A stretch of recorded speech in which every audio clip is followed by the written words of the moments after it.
Here's our day at Waiheke Island.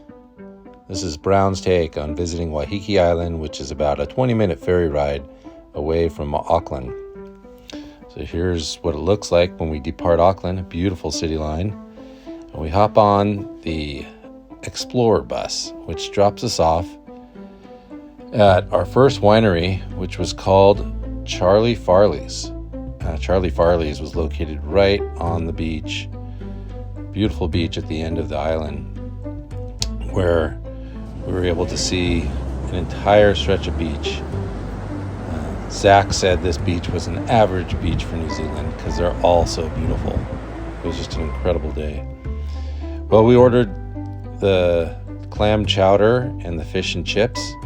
Both of them were excellent and gave us a good full belly for the rest of our wine trip. So one last look at the beach, and then we're off to the next winery. The next winery was actually a distillery called the Waiheke. It was whiskey tasting. So there's a pretty lively atmosphere, and we got to taste 4 different kinds of whiskey. Cassiela didn't like this one very much, but it was great. We made sure Maticus finished all of them, and he was our cleanup man. On the way out of the Waiheke, they had a little jumping balloon, which was kind of fun, and even though it was a little muddy on the sides, but we needed a little bit of fun before we headed for our walk. On the way, we saw a sacred stone and a New Zealand flax, which we thought was emblematic of New Zealand. So we had to wait at the bus stop for our next bus, which was a double-decker. The double-decker was great. We got to ride up front, and this is our ride off to the next winery, which happened to be the highest altitude winery at the top of Waiheke Island. The name of this winery was called The Batch, and it just had incredible views. So as we entered the Batch, we were able to just look out and see 360 degrees all the way around. We had a nice spot at the couch by the fireplace.